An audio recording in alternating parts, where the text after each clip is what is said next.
A ferocious marsh harrier and an athletic brown hare. Two iconic animals here in Norfolk. Predator and prey battling it out on the fields of Wild Ken Hill.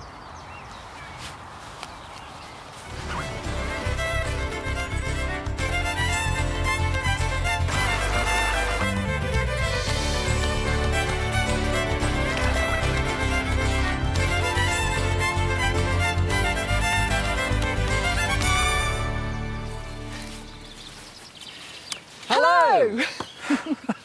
And welcome to Springwatch 2021. We're halfway through our series, and this year we're based here at the fabulous and fabulously sunny Wild Ken Hill on the northwest coast of Norfolk. And we're live, of course, up to all of our usual tricks. Got plenty of live cameras on Nest, and we've been bringing you the very best of British wildlife on this very, very forward-thinking estate. They've got a bit of rewilding, which is where we're standing tonight. They've got some traditional conservation over there, and of course they've got regenerative farming, so the whole place is packed with wildlife, and our mission is to bring you even more of that this evening. And on that account, we've got a couple of our camera operators out on Wild Ken Hill at the moment. Let's see what they've got for us live right now.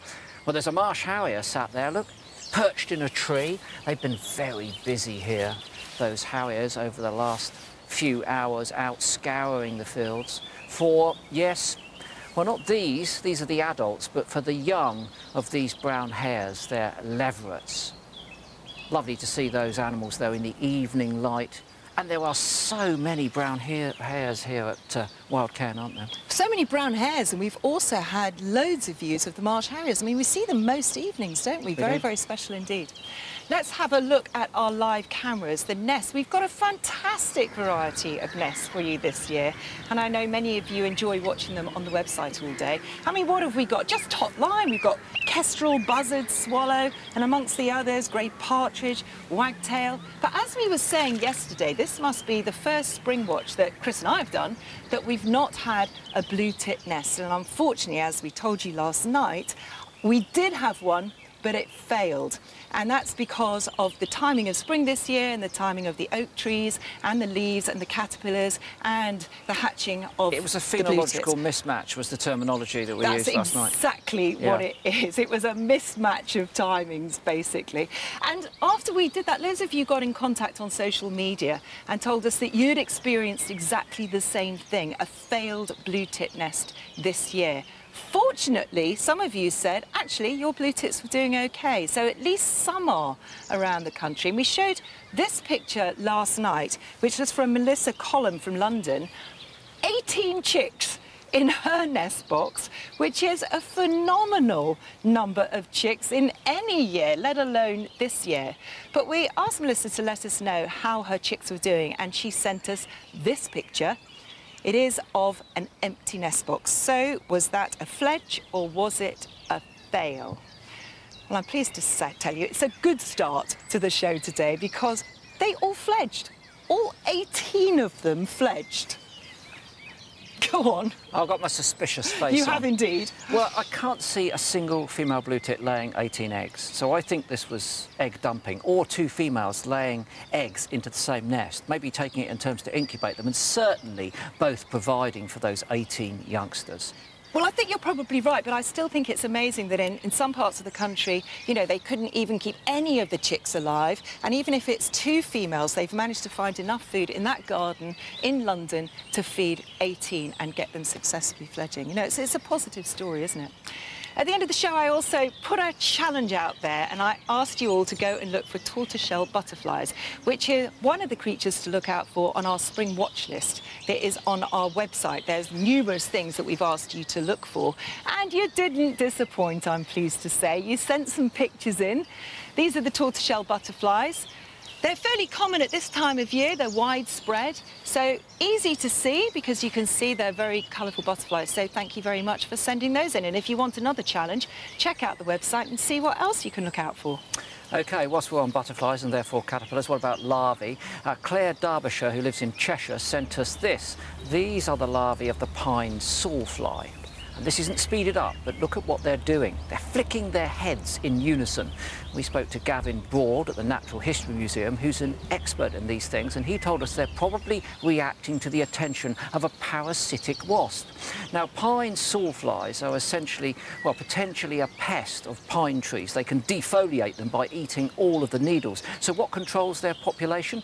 Well, it's an ichneumoniid parasitoid, which lays its egg into the caterpillar, which it then eats and eventually kills. And what Gavin thinks is that they're all flicking their heads up like this to try and swipe at those wasps and drive them away. And the species that he was talking about was Lophyroplectus oblongopunctatus, which is exactly what we thought as well, of course, but we just wanted to double check with Gavin.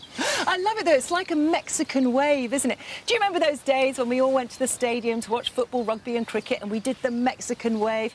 I'm really looking forward to those days coming back, aren't you, Chris? I certainly am.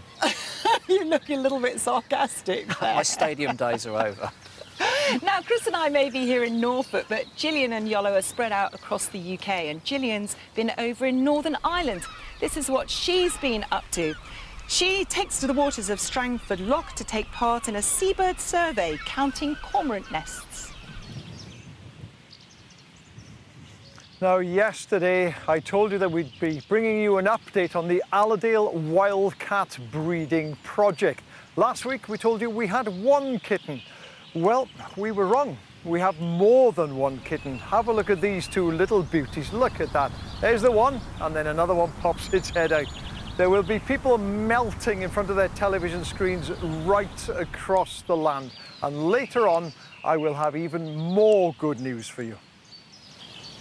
You're absolutely right, Yolo. There's a load of people on sofas now going, look at those eyes. They're just gorgeous. And they're not talking about you, Yolo. They're talking about the kittens. Come on, Chris. They are the C word. I think I can do it. Go on, go on, go on, go on. You can do it. You can do it.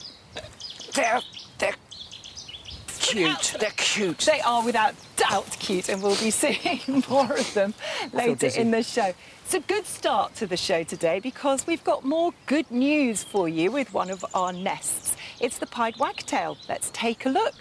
First of all, let's remind ourselves of where the pied wagtail is. It's in the barn, and if you look, you can see it's tucked up in the eaves there. There's our pied wagtail. Not wagging its tail, but it is normally. And we've been watching it over the last couple of weeks on this nest. Had 5 eggs in there, very diligently coming in and brooding, catching the odd fly to feed itself, doing a bit of practicing for when it's going to feed hopefully those 5 chicks. Weren't sure when those eggs were going to hatch, but we thought it could be any time now. Well, she obviously thinks the same because she's up on her legs, looking down. Is something happening? Couldn't see at this point until she comes out, and then we can clearly see that yes, one of the chicks is hatching. You can see they are so tiny. She comes back in half an hour and gives that little chick its first feed. As I say, there are 5 eggs in there, and that happened at 11:45 this morning. And throughout the day, some of the others have been hatching. We know that 4 have hatched successfully.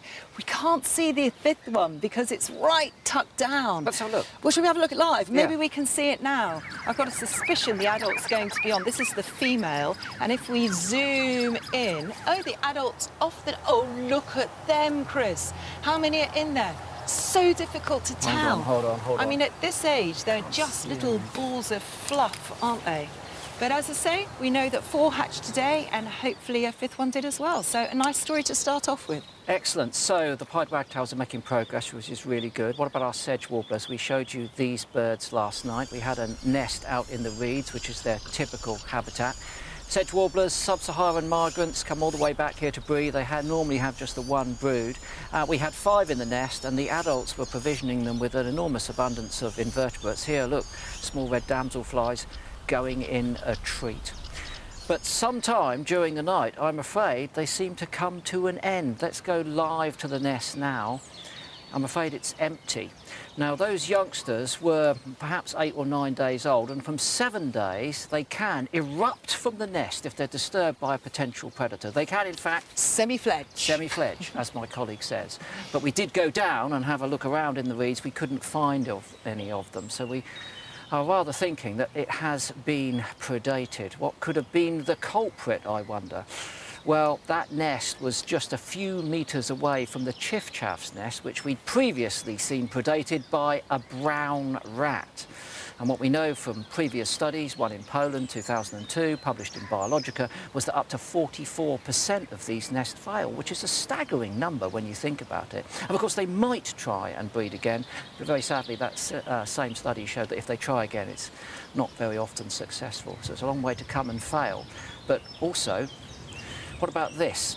Just another few metres away from now the sedge warbler's failed nest, we've got this, a whitethroat. Not sure how many young are in there, probably 4. And this is, I say, just a few metres away, so it could attract the attention of Mr. Ratty. Keep your eyes peeled, as this will be one of our nests, which is live from 10 in the morning until 10 at night. And don't forget the grass snake grass as well, snake. because that was also a predator that showed up at that That would nest. be exciting if the grass snake turned up. Well, it would be tragic for the chicks. Tragic for the chicks, but exciting, obviously, for the grass snake. Now, we have a mystery on our hands, and it's with our shelduck. Let's have a look at that nest live, and it's just in a burrow at the bottom of this tree. Now, very often when we go to it live, we can't see anything because obviously it's underground, but we do know that the adults come and go. But this is what we've noticed over the last few days. So, one female waddles out, nothing unusual about that, comes out the burrow and it flies off. And then 44 minutes later, another female comes out the burrow. Between the two, there wasn't anything that went back in. Later on, one of them comes back in. 20 minutes later, another female waddles back in. Now, this kept going. We thought, this is curious. What's going on here? We wondered whether there was another entrance to that burrow, and maybe they were going in one way, out the other. But we searched around, couldn't find anything at all. We carried on watching them, and then we noticed that, yes, there were 2 females. And if you look at them closely, you can see they've got slightly different markings. Definitely females, because the males have a knob on their head. So we know that those are the females. So what on earth is going on there? Well, could it be that in that burrow there are 2 nests, or could it be that they're both sharing the same nest and brooding all the eggs? To get ourselves out of a jam, we need to be going underground without any shred of a doubt. Very good. So we did. We made sure that the adults were out of the nest. We got a specialist in to put an endoscope. Look at that. Isn't that amazing? Going underground into that nest right to the end when we couldn't go any further. And that's clearly a nest because that's the down of the shelduck. The female will pluck that out of her chest and then make a nest out of it. And when she leaves the nest, she'll then cover the eggs up with that down. So that's as far as we got. So, I mean, there's definitely 1 nest in. Is there 2? I'd say that's mystery unsolved at the moment, isn't it? I don't think there are 2 females incubating, you know, the same clutch of eggs in the same nest at the same time. I think there must be another chamber with another nest in it. And of course, when one of those nests hatches, the young will emerge almost straight away, and it's unlikely they will hatch at exactly the same time, and that will give us our answer. I really hope we find that 2 out nests. before the end of the 2 series. nests, I think. But as I say, at the moment, mystery unsolved. Right, Gillian's over in Northern Ireland, and all day she's been filming it. And before she went out to the shoreline to do her seabird survey, she went inland to look for an elusive mustelid.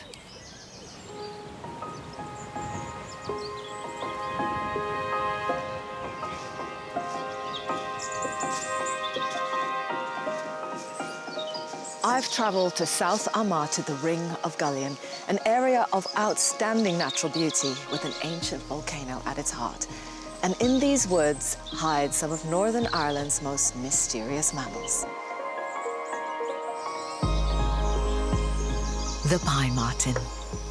Once close to extinction in Northern Ireland due to persecution and habitat loss, now they're protected and are expanding their range. Scientists Josh Twining and colleague Dave Tosh have been humanely tracking individuals with radio collars as part of a study to understand how they're recolonizing the landscape. Dave! Hiya, Hi how's there. it going? Basically, we've got collars on 4 females. In fact, we think there's probably 2 females in this area that have kits. We're interested to see where they are denning, what kind of locations they like to have their kits in. So we'll be able to have a listen and work out if there are any in the area right now. Yep, so you basically follow the beeps. If the beeps get louder, you know you're getting closer. The radio tracker uses a signal from one of the pine marten collars to lead us to a familiar part of the woodland. I think this is where the female is denning. So it's a standing piece of deadwood. We've been tracking the female to this spot for probably about the past 6 weeks. So that's quite unusual that a pine marten would use the same spot to den in night after night after night. So it suggests to us that she's probably got kits in there. With the collars, we'll be able to see how her behaviour with kits changes over the summer into autumn. So yeah, we're going to learn quite a lot about the denning ecology of the species. So yeah, it's really quite exciting. It's brilliant. Yeah. I think what's great about this kit is I know the female's got a collar on, but aside from that, it feels like you can kind of keep an eye on them, but from this respectful distance. Yeah, absolutely, yeah. Without this, we'd have no idea what's happening. Growing numbers of pine marten mean more dens are needed, but prime pine marten habitat is sparse, so they're moving into landscapes that have been changed by human activity. We've headed up the mountain, where a pine marten has chosen a less traditional territory. So Dave, it's quite a hike up here, but it's worth it. It's beautiful, but this is so different. Yeah. So how are the pine martens using this habitat? Well, so we're right on the edge of commercial forestry plantation. The pine martens don't really den in the commercial plantations because you can see by the age of the trees, they just don't get to an age where cavities could form, you know, they're harvested after 40, 50 years. So the pine martens seem to be using locations like this. So if further up the hill there, you can see some rocks towards the tree line there. So they are using the little gaps between the rocks, like the little caves that are created by the boulders landing on one another. So they're using lots of locations like that across the mountain. So is there a difference in the population makeup up here compared to in the woodland? The numbers of pine marten are higher in the old, long-established woodland, and the makeup of the population is more balanced. So you have, you know, equal numbers of males and females. Well, you come here, and you've got much smaller populations, plus an imbalance between the sexes. So you have more males than females. So it's a tougher habitat, so you've got more males here. Well, why would that be? Yeah, it's a good question. I'm not exactly sure at the minute. We need to see if it's something that, you know, occurs continually year after year after year, because we've only done this for a short amount of time. So again, like all good scientists, we want to build up the data so we can say with confidence that it's this reason or that reason. You know, it's another mystery. Exactly, exactly. Whilst pine martens can adapt to human-altered landscapes, it does have an impact on their density and behavior, and there's still questions to be answered. But Dave and his colleagues hope that following their movements will help us better understand them in the future.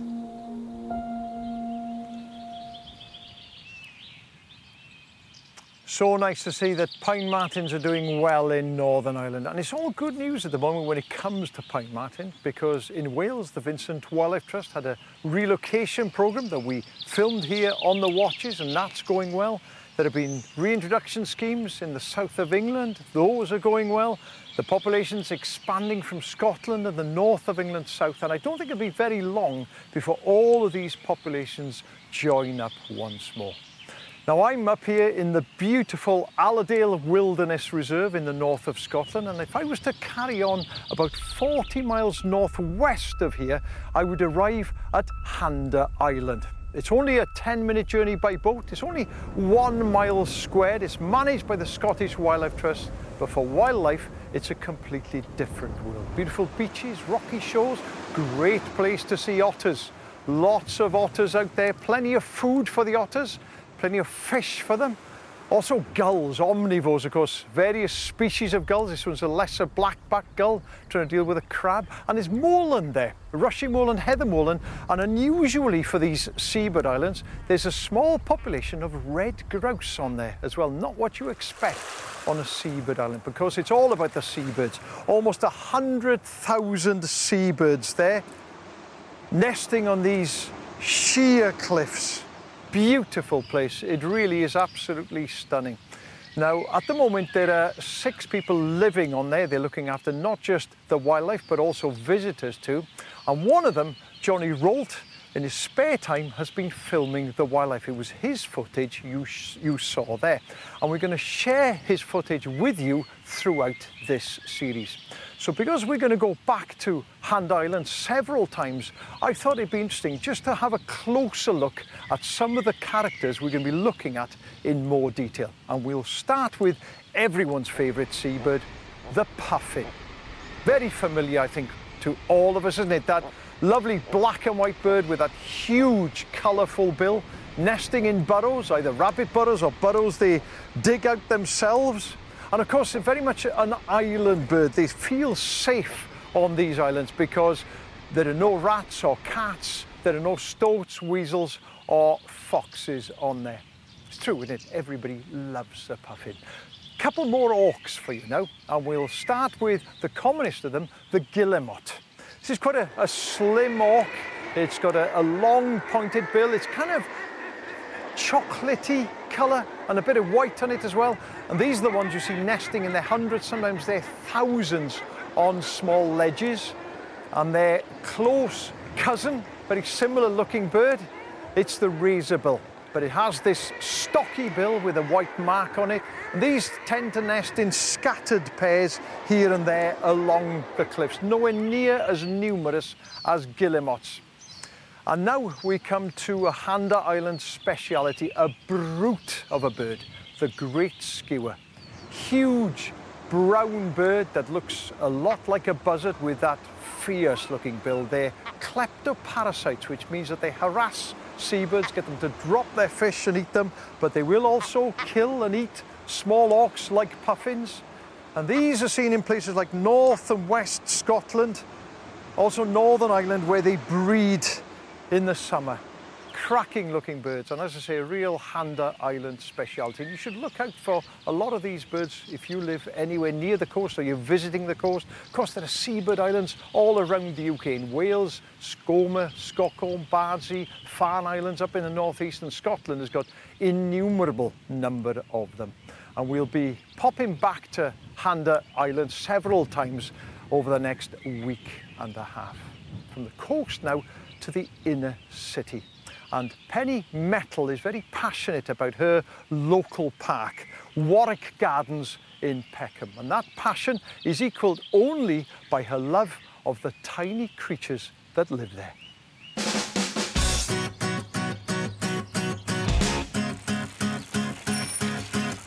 For me, insects are the ultimate in design and engineering. The fact that they can fly, the fact that they can molt, the fact that they can metamorphose into something completely different, and the fact they're really tiny. My name's Penny Mettle, and I'm a graphic designer and an insect photographer. Basically looking for anything that moves. Large red damselfly.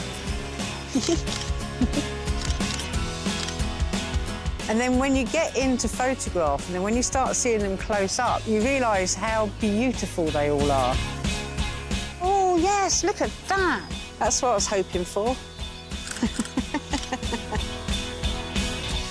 I've been coming to Warwick Gardens for 10 years now. I mean, I do call it my park, but obviously it's a classic municipal park. I like it because of the fact that it's a park for people. But for me, I've got this hidden bit where it's like, yeah, but all this stuff's going on. And I love that. I love that sort of weird, there's two lives going on. That's how I look at it. There's this adult human life, and then there's insect life, and they just come together. That is a mining bee. It's an Andrina dorsata. If I look under this leaf, I've got a pair of common green shield bugs having sex. Look at that. I call them the chav bugs, because if you annoy them too much, they'll squirt out some rather noxious orange stuff. Sometimes I turn some of the insects into a story, and that's usually either because there's some personality that comes through after watching them for years, or watching them, you know, you'll see a hairy-footed flower bee that goes like, hello, I'm out for first one out in spring. I mean, you have the stag beetle. You find him in South London, so he's a proper South London geezer, you know, dressed up in a shiny suit with bright red antlers, you know, demanding respect as Britain's largest beetle. And then a story comes to mind, and you think, well, yeah, this is a good way to describe this insect, maybe to somebody who doesn't know about them, without being too technical.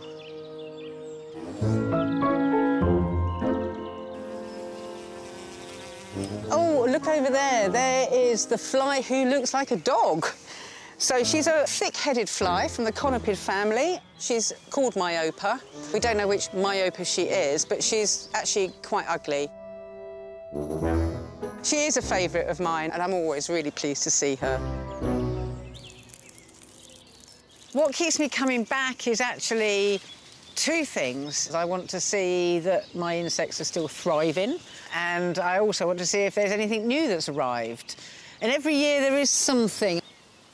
I found a leafhopper new to Britain called the mosaic leafhopper, Orientis ischidae. I still call it the Peckham leafhopper because actually, when I found out that it was new to Britain, someone came down, verified, and wrote a paper on it. So I actually put Warwick Gardens on the entomological map. The Peckham leafhopper is beautiful, it's multicoloured, it's mosaic, gives it this name. A couple of years later, I actually found the nymphs, which are so tiny, about 2 millimetres big, and they're bright pink striped.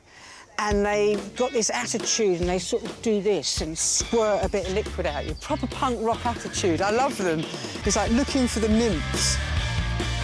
And I'm quite protective over my Peckham leafhopper. I do get emotional about insects. I can't bear to see them swatted or squashed or trampled or killed by pesticides. Yeah, I think they've got absolutely every right to live like we have. Oh, hello. Haven't seen you for a while. Scarce fungus weevil. This log always did have scarce fungus weevils, but I haven't seen him for about 6 years. I'm really happy. I'm so excited about the insects that I find in this park. I love them, and the stories that I've managed to conjure up for them. And I wanted to also think that, well, if I love them and I take beautiful photographs of them and I make interesting stories about them, maybe other people will like insects too, because that is my mission. I want people to love insects, you know, and showing people what's in this small park in Peckham.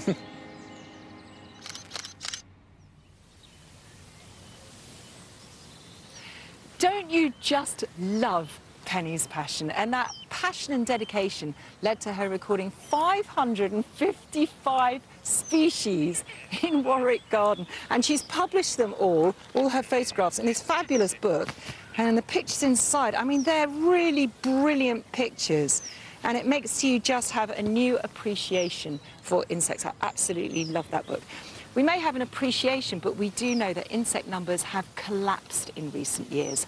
And you may hear people of a certain age talking about the number of insects that used to be splattered on your windscreen when you went for a drive, and now you just don't see as many. But that's anecdotal evidence. And what Bug Life want is they want data. So they're going to ask as many people as possible to get involved in a citizen science project called Bugs Matter. And they want you to look at not your windscreen, but your car number plate. Now, this is a very simple thing to get involved with, and this is what we're asking you to do. We're asking you to go out on a drive. First of all, you're going to need to clean your number plate. And then off you go. Go on a planned drive, don't go on a drive especially, and obviously the longer the drive, the better. Doesn't have to be an electric buggy, of course. Go in whatever car you've got. You need to print out the splatometer. I'll explain what that is in just a second. You put it on your number plate, and in those little squares, you then count the number of dead insects. This is our little splatometer, and you can get that, you can print it off the website, or you can send off for it. And those, just see my yellow T-shirt through there, are the little squares that you count. And it's just as important to let them know if you see nothing at all, or if you see something like this number plate. Now, this is a number plate from a car that was driven by one of our production team, and you can see the number of insects on that. Now, he drove through the Somerset levels and along the M5, and although of course it's a shame to see that many dead insects on that number plate, it does show at least that in the Somerset levels, numbers aren't so bad, and that's exactly the sort of data they need, so they can assess where numbers are doing okay and where there just aren't any insects at all. So please do get involved with that. All the details are on our website. Now, we've been looking at lots of the different habitats around Wild Ken Hill, and one of my favourites has to be the marsh, which is just over in that direction there, and it's the home of our nesting avocets, along with lots of other birds. It's over 300 acres, and it needs a huge amount of management. And the conservation manager, Lloyd Park, has to constantly monitor the water levels, as I found out when I went for a walk with him just a couple of weeks ago.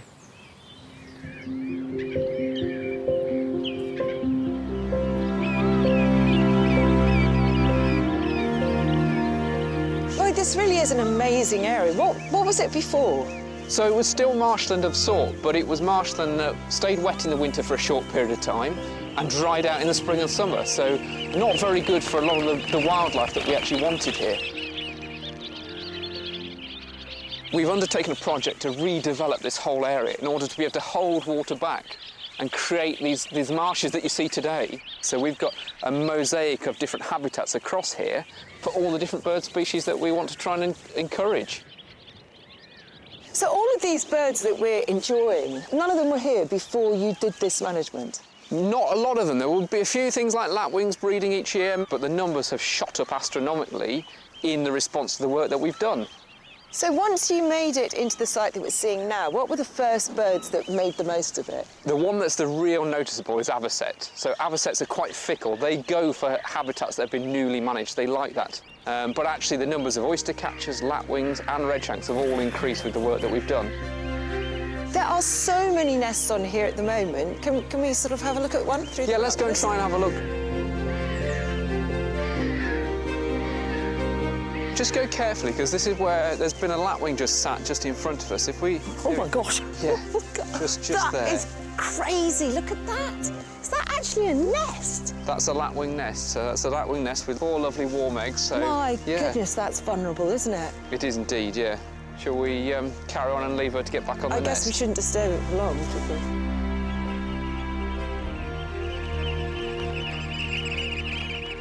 we? So there's one of your nesting avocets. How many avocets have you got at the moment? So there's just shy of 60 pairs on this marsh. Brilliant. They don't make very impressive nests, do they? Well, this one's actually had to do a bit more work because the water levels on here are a bit higher. She was worried about losing her eggs, and they've added all those little bits of material to that to make that nest. But if it keeps raining like it has been, I mean, surely that nest is going to flood pretty easily. Well, that's where we come in. So we've got to keep an eye on what's going on here, and then we can adjust those water levels to make sure that we don't flood these out if we get lots of sustained rain. I'll tell you, these birds don't know how lucky they are to have a Lloyd watching their nests. We do our best.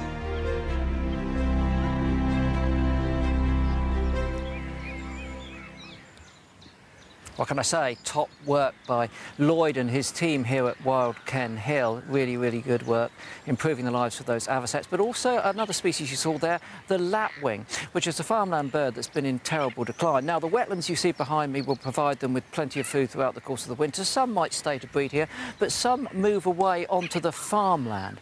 And we've got a camera up there at the moment we can cut to live on a lapwing's nest. It's down in the field here. We press in.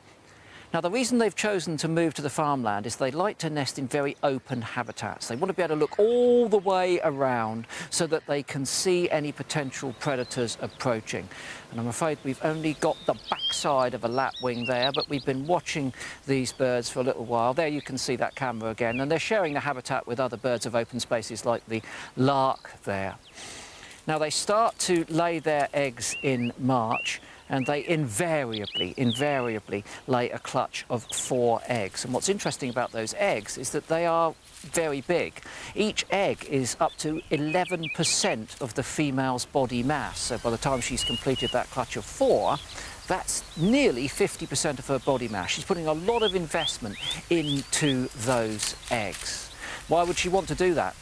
Well, the young are what we call precocial. They need to be up and away from that nest site as soon as they hatch, which means that they need to be as developed as possible. She wants them to hatch out and to be mobile, and that means big egg, big reserves inside the egg, more chick development. Photobombing hair there in the background. But new science has also been looking more closely at these lapwings' eggs, and they found that the lapwings' eggs here in the UK, those in northern Spain and those in Norway, were larger than the rest of the lapwings. Why is that? Well, the scientists think that it's because of our oceanic climate. There's a lot more rain in springtime, and that's when the female lapwings are feeding on worms. They're building up their body mass, and it's that that will determine the size of their eggs. We've got another clutch of lapwings' eggs for you to look at here. This is a different nest. But why would they want to lay a bigger egg? Well, they can't lay an extra egg because they wouldn't be able to incubate it. They couldn't spread their body big enough. But if they lay a bigger egg, when it hatches, you get a bigger chick. And a bigger chick has a greater degree of survival in the first few days because it is bigger, and therefore it doesn't get cold as quickly. And those bigger chicks then grow into bigger females, which are capable of laying more bigger eggs. So there's a distinct advantage here for these UK, Norwegian and Northern Spanish lapwings producing bigger eggs, which is pretty sensational stuff, you've got to admit. Now, enough of big eggs, let's head over to Northern Ireland, where Gillian has been out and about on her seabird survey. Plenty of seabirds there, but she's going to meet one particular species which makes a bit of a mess.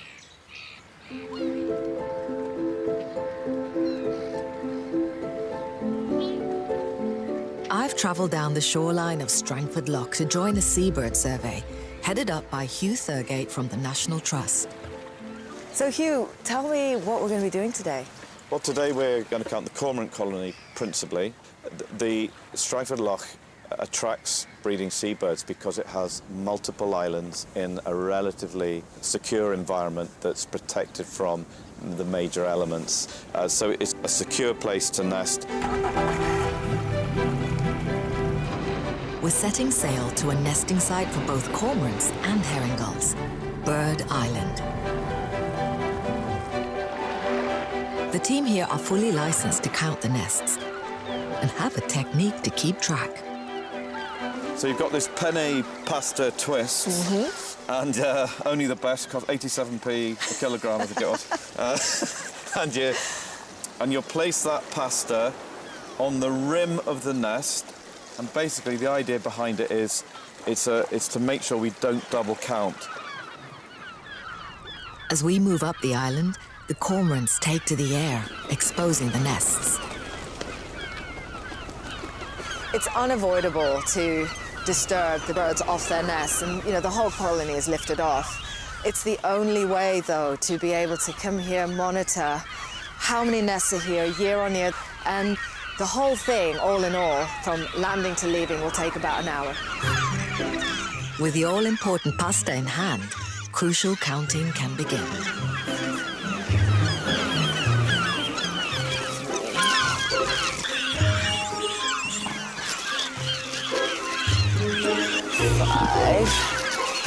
One of the most amazing things about this cormorant colony is that because they have this really protracted breeding season, we get to see eggs on the nest, newly hatched chicks, and right the way through to the juveniles that are almost making their way down into the water. So we get to see that whole development. in just this one snapshot. That's okay. What have you got now?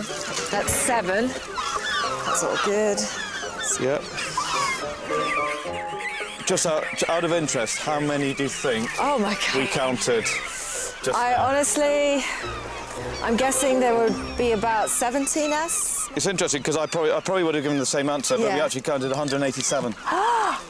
And it felt like it wasn't a lot of time. No, so we're going to go to the other side now and count the other side and see how many we get there. If you would like to position yourself halfway down that Yeah. colony, you'll be acting as a scarecrow at the same time and be putting the herring gulls off from coming into the nests. Okay, they are actually... Yeah. Let's So you move get out there. Yes. Okay. The herring gulls will try and take young cormorant chicks and eggs, but the chicks have a trick up their sleeve, or stomachs. The cormorant chicks have a way of fighting back, or I should say regurgitating back, because they regurgitate these massive chunks of food, and this is what the herring gulls will also eat. So it's a really interesting strategy to avoid getting eaten. Do you know, herring gulls know when you're distracted. You look up and you see them hovering over, wanting to land, and then you turn around, and just like that, see, I've got my back to them. They know I'm distracted, and they land, and they'll watch, and they'll wait, and have a go. But we're going to see if we can flush these off. There we go.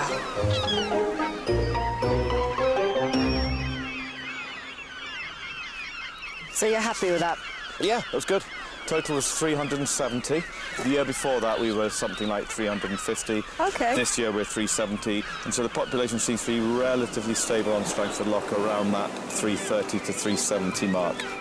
I got to thank you for this experience, Yeah. because it's just fascinating to see the different stages of development as well, all on the same day. Yeah, absolutely. If you're in a seabird colony and you've got the clamour of the gulls overhead and you've got the squawks of the cormorant chicks and you're focused on your job, you're absolutely immersed for that period of time in that situation. I can tell you, I definitely took my human scarecrow job very seriously. Very seriously, yeah. Absolutely. Yeah, it's nerve-wracking. Yeah, it is.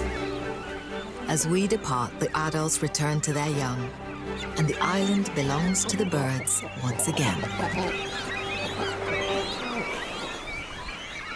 Do you know what? I've been out to that island, exactly where Gillian went. I had a brand new pair of waterproof trousers on, black, and I was sitting around in that cormorant guano, and then the cormorants were pooing on me. It's never come off. Ruined. Well, I do know, because I've recently been working in a seabird rescue centre with cormorants, and I've been tube feeding them and cleaning a lot of their poo. I do know that smell very well, far too well, actually. It's permanently marking poo, cormorant poo, and I just hope that Gillian's submitting a dry cleaning bill to the BBC. She'll never get it paid, of course.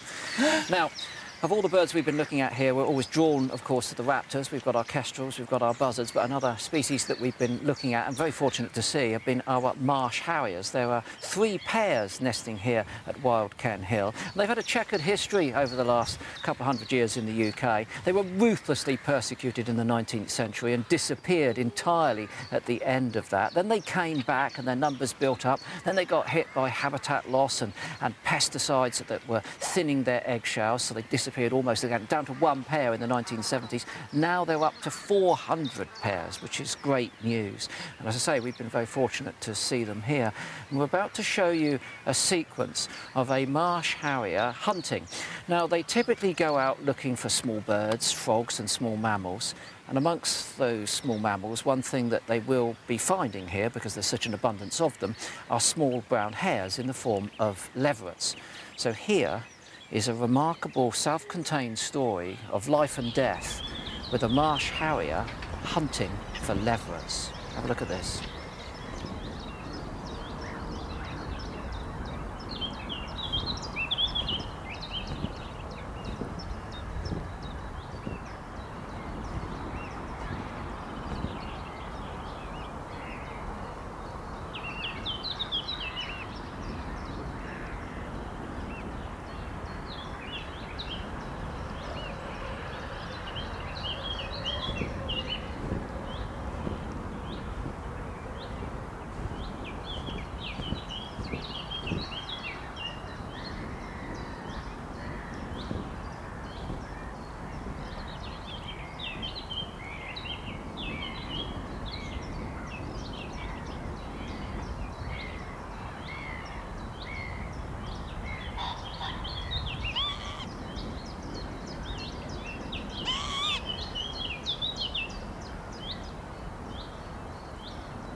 I know you're all feeling sorry for that hare. It's got the look of utter despondency, hasn't it? But you've got to remember that, you know, that marsh harrier has to feed itself. It might have chicks to feed. And we watch our nest, we watch buzzards coming into our nest with things like, well, young hares and chicks and shrews, and we're a little bit more dispassionate. But I do understand, you know, when you see it happen like that, it does pull at the heartstrings. Mesmerising stuff, and I've got to tell you that that harrier went back again and took 3 more leverets from that field. And in fact, whilst you were watching that story unfold, we've had this appear. So we were looking at this live, and here you can see a marsh harrier that's been up onto the farmland hunting, and it's come back down here to the marshland where they're breeding, and it's carrying yet another leveret.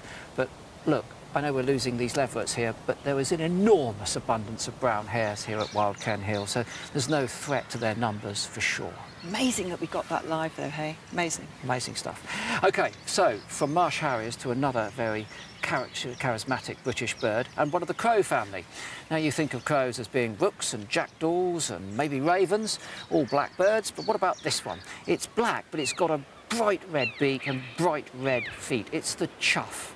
Now, you find them around the coast of Cornwall now, where they've been reintroduced, and Wales and Scotland, Western Scotland, and of course Ireland, and they hang around the cliffs, and they use those long red beaks for probing down into the soil and taking out invertebrates.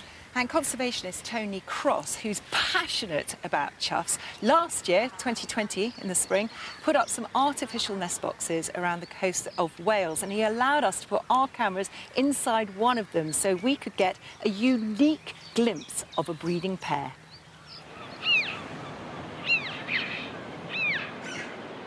Early spring on the Welsh coast. Calls ring out across the cliffs as a doting couple constantly chatter to reassure each other of their presence. Like the chough's signature flight, each has had their ups and downs, a history of failed nests and broken relationships. But since they found each other 3 years ago, they've had better luck. They're putting the finishing touches to their nest.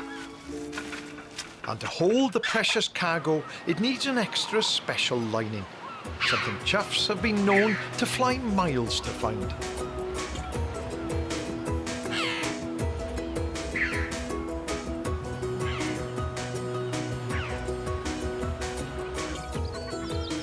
Up on the fields, grazing sheep leave behind the object of the chough's desire. Wisps of wool get caught on the fences in beak-sized bundles.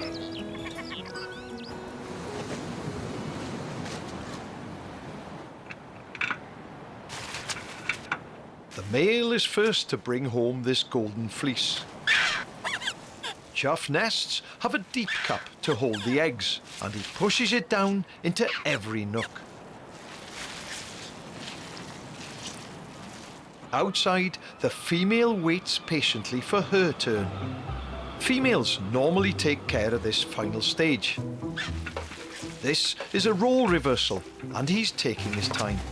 If a job's worth doing, it's worth doing well. A chivying call is no use if you have a bill full of wool.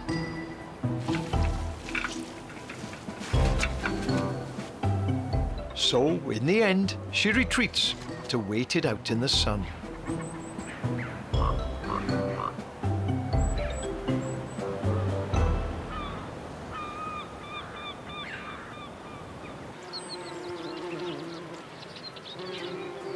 By mid-April, the coastline is bursting with new life. It seems every species has one thing on its mind. Choughs are no exception. They've produced a clutch of 5 precious eggs. This could be their best year yet. Mum rarely leaves the nest while incubating, so it's up to the expectant father to find enough food for 2. He spends his days working in the fields. Choughs thrive on grazed pasture. The short grass allows these specialists to probe the soil for an invertebrate meal. Foraging in the open comes with risks. While buzzards rarely attack, the choughs can't take any chances. The best protection comes from feeding together with other crows. Greater numbers mean more eyes on the sky. An alarm goes up from the fence. Crows rise up to mob the threat, chasing it with aggressive cries. It's no surprise a group of choughs is called a chattering. The game's up and the buzzard retreats.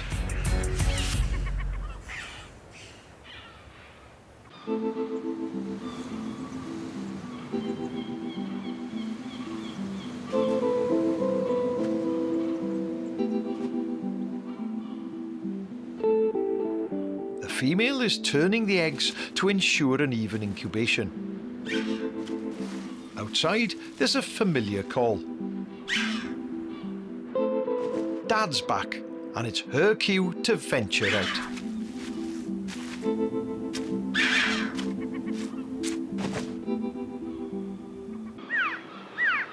Wing fluttering is the signal that she wants to be fed. It's very similar to the begging display adopted by newly fledged youngsters. The doting male regurgitates a beak full of grubs. He's attending to her every need and leaving nothing to chance, because when those eggs hatch, they'll both need all their strength. I love a chough, I really do. It's got to be one of our most charismatic birds. In Welsh, Bran Goesgoch, a red-legged crow, and we'll be catching up with the chough family on tomorrow night's programme. Now, just after we came off air last night, dozens of you got in touch saying, what was that odd bird song when you were live from Scotland? I think you mean this song here.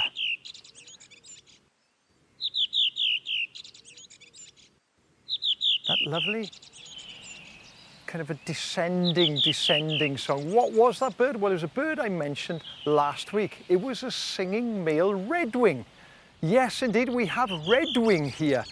We weren't sure whether they were going to move through, whether they were late passage birds, but oh no, there is a pair of redwing here. And we're very excited about that because it is a very rare breeding bird here in the UK. So fantastic news there. Now, earlier on, I said we were going to update you on the wildcat breeding project here at Allerdale. Last week, we thought we had one kitten. Earlier on, I told you that we had 2 kittens. Well, that was only part of the truth, because actually we have 4 kittens. 4 beautiful, fluffy little kittens. Look at that. Aren't they stonkers? Absolutely stunning little animals. 6 weeks old now. They've still got those bluey grey eyes. They won't get the golden yellow eyes of the adults till they're about 12 weeks old. And they walk when they're about 2.5 weeks old. So these have been walking for quite a while, starting to explore, because they first emerge from the den at about a month old. And of course, the mother keeps a very watchful eye on the youngsters, all 4 of them. They're still dependent on the mother at this stage. They are eating solid foods, but they'll suckle till they're about 3 months old. Now, these wild cats, they have 1 litter a year, only the one. And of course, domestic cats, feral cats, they can have up to 3 litters. And we mentioned last week that hybridization with feral cats is a real problem. Well, it is when they produce so many young.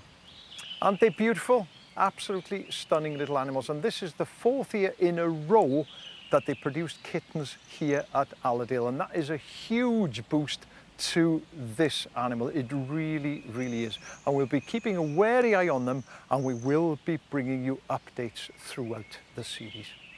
Well, we're very lucky here because we're in some of the most stunning landscapes in the whole of Scotland. We also have world-renowned cameraman Raymond Besant with us. And when he went out at dawn the other morning, he brought back what I can only describe as visual poetry. Here's our mindful moment from Allerdale.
They may have some gorgeous skies up there in Scotland, but just look at this, look what we've got in Norfolk. That is absolutely glorious, isn't it, Chris?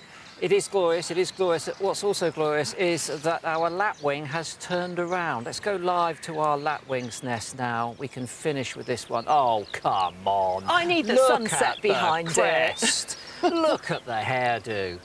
Sensational. I do love a lapwing. That's great, isn't it? That is a great bird to end on, a great sky to end on as well. That brings us to the end of today's programme. This is what we've got coming up tomorrow. Gillian is in Northern Ireland and she's making swift progress around Loch Ness.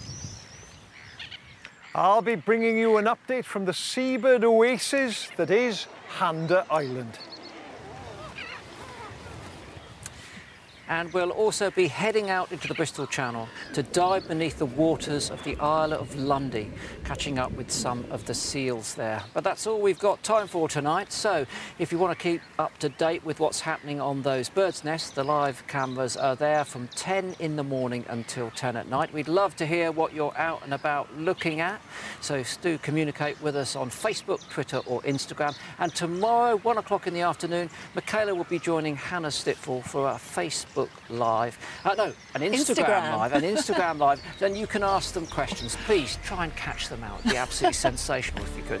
Other than that, we'll see you tomorrow night, of course, at 8 o'clock. Until then, goodbye. Bye-bye.